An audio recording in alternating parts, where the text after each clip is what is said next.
2014 Wrangler lifter tick. And the rocker's probably fucked as well. Actually, it's probably the rocker that's fucked. But I'm gonna start by digging off the battery, fuse box, air box. I'm gonna cut it, leave it at the throttle body. Try to get all of this lovely stuff off. I put the battery on the wood because there's an old timer myth that putting a battery on concrete will kill it. It's not true, but they say that. So there's the insane amount of fuse controllers. Actually get your fuse box out.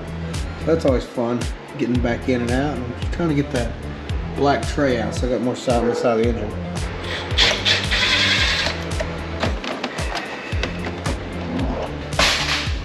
That's good. Good place for that. This is my first time taking this vehicle apart, so I really don't know where everything goes. Comes off by heart. There should be a universal way that sensors have to come out. So every time you see a sensor, you know it's gonna be just a little different than the last. There's more shit tied to it. They tied everything in the world of this vehicle to this one plastic box. Don't be surprised if the crankshaft connects to it somehow. God damn. I'm already regretting this job. So I got the bitch of a fucking cover out, and that was really fun. Thank you, Chrysler. Now I'm trying to dig the intake out, and the main thing that's gonna be annoying with this intake is all the hoses and sensors connected to it. So, I mean, just like your throttle body alone has electronic throttle, and then I'm looking at, I don't know, what appears to be 45.2 vacuum lines. Tight.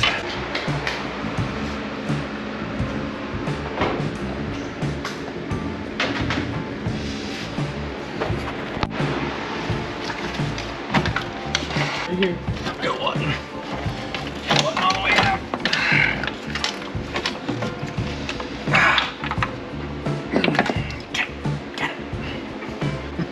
Alright, honey. You know I'm gonna fuck it up. It's just getting fucking worse. What is this amalgamation of bullshit? What? Okay. Phone block. Cool. That's, holy shit, you would have to do this to change your fucking spark plugs. Oh my God.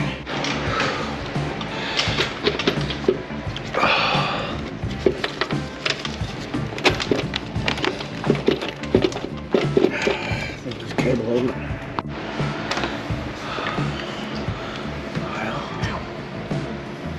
God, what is that? Look how stupid this shit is. Today's episode of how fucked up he was fucked up. Pretty fucked up.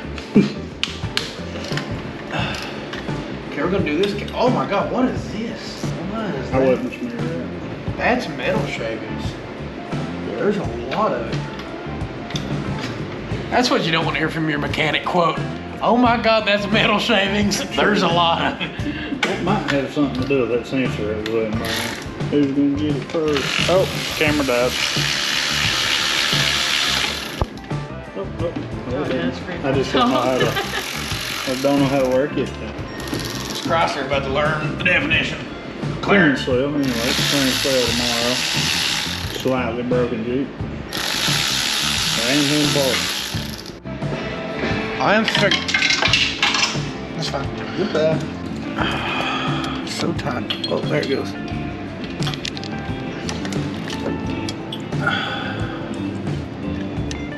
God damn it, the king of that night.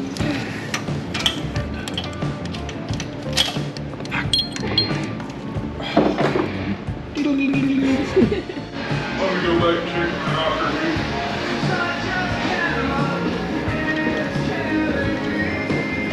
I know it. Oh, come on. One day we'll be so happy we were here. Oh, yeah. When we're 40 and we're looking back and we're like, remember? Start this thing up and just got a ride on for your foot. We're gonna drive. What's that? I hope I got some RGB if I don't, we're in a little bit of a pickle.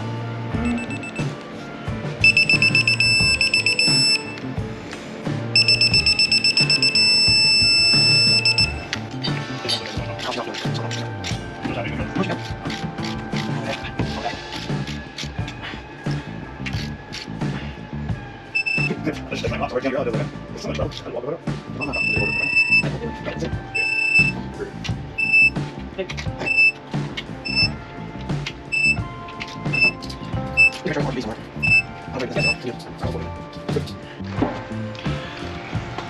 I seen it last.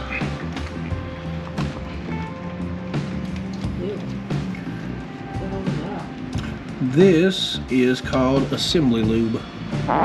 Basically, it's not as important on an engine like this because we never really de-oiled your engine. Is it cherry flavored? You gonna try Sure it? it doesn't start up with that. Yeah, like he said, it just makes sure you're not starting your engine dry. Because it takes a second or two for oil to get to the top end of a motor.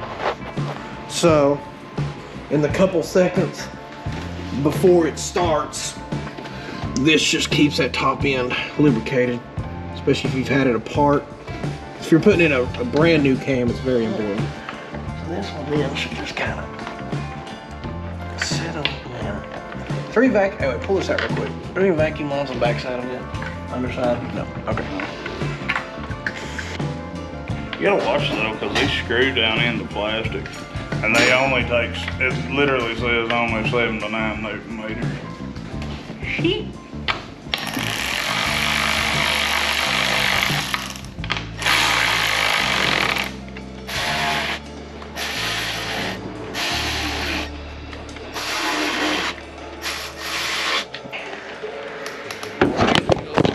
Hello, GoPro.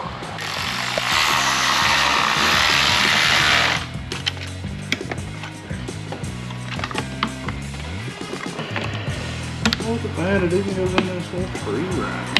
Oh, there's one. Where you throw your vacuum lines at there.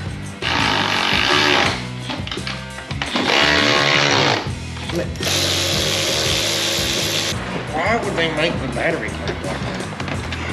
It doesn't really get breathing.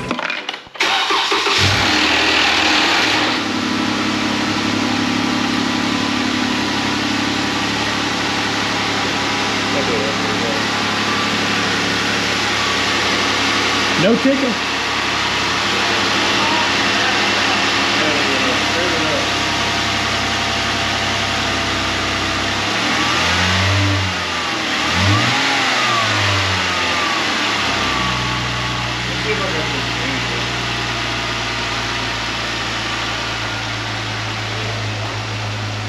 Let it run for a minute.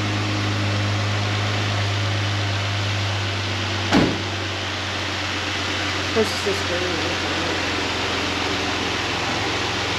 More accurate now.